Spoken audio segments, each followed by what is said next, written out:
storm and evermore.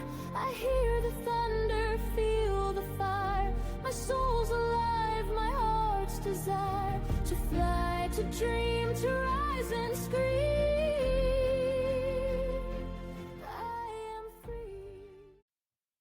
In the fullest version of Fox's Book of Martyrs, the author John Fox chronicled in more than 2,300 pages the lives of Christians who were persecuted and often martyred in England and Scotland during the 16th century Protestant Reformation. This is not an ancient phenomenon. On September the 10th, 2025, we witnessed not a political assassination, but the martyrdom of a Christian leader. Many have made parallels to Christ and the way the Jews treated him, even to the point of violence. In real time and in replays, we've watched the fulfillment of Jesus' prediction.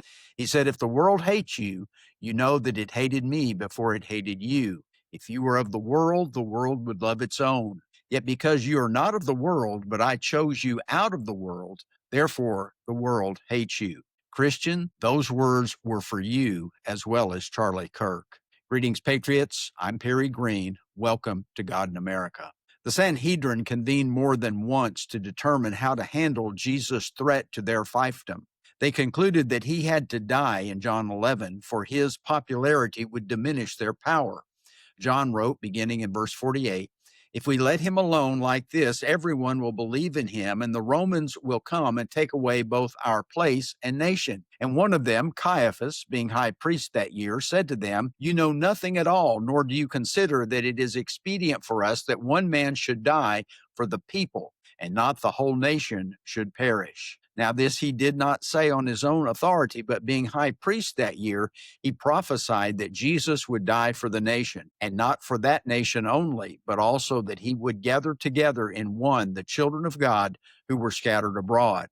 Then from that day on, they plotted to put him to death. Before this meeting, the Jewish leaders had challenged Jesus at the Feast of Tabernacles, recorded in John 8. Notice he did not meekly roll over, but held his ground with logical argumentation. John 8, verses 34 to 42 sound familiar. "I know that you're Abraham's descendants, but you seek to kill me because my word has no place in you. I speak what I've seen with my father, and you do what you've seen with your father." They answered and said to him, "Abraham is our father." Jesus said to them, "If you were Abraham's children, you would do the works of Abraham. But now you seek to kill me, a man who has told you the truth which I heard from God. Abraham did not do this. You do the deeds of your father." Then they said to him, "We were not born of fornication. We have one Father, God."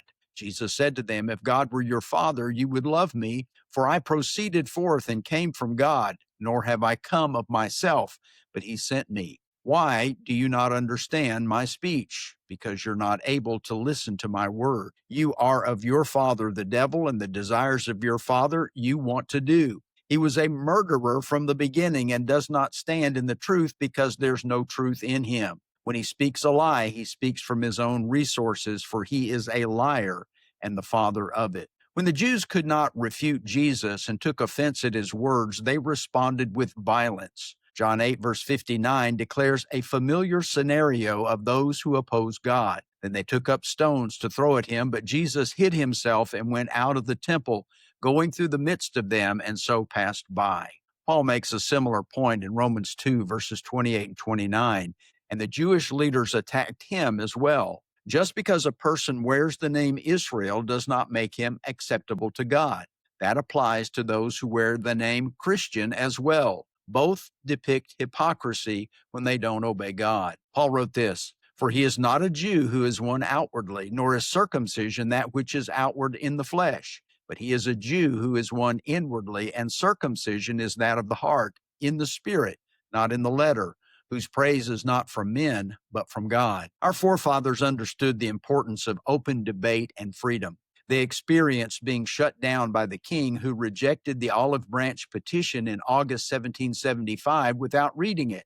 They openly expressed their views at the Constitutional Convention, resulting in hard feelings among the delegates. Thus, the First Amendment to the Constitution included the government's inability to regulate free speech. It is that important. Our ancestors also understood that the only way to have free speech and enjoy the other God-given inalienable rights is to have a Christian nation. John Adams said, as we've quoted many times, "Our Constitution was made only for a moral and religious people. It is wholly inadequate to the government of any other." That includes free speech. George Washington freely connected Christianity and patriotism for his troops when he said this: "While we were zealously performing the duties of good citizens and soldiers, we certainly ought not to be inattentive to the higher duties of religion. To the distinguished character of patriot, it should be our highest glory to add the more distinguished character of Christian." When John Hancock and the other signers of the Declaration spoke out against the king and signed the document, they were wanted for treason. As a result of their critical, quote, hate speech, unquote, they faced death either by the king's noose or a bounty hunter's bullet. They risked their lives, fortunes, and sacred honor while trusting divine providence. This sounds familiar. Well, thanks for being with us today. Please like, follow, share, and subscribe to our podcast. If you'd like to donate to our ministry, please go to godinamerica.com. That's the word God, the letter N, America.com. Till next time, let's keep the light of the familiar burning.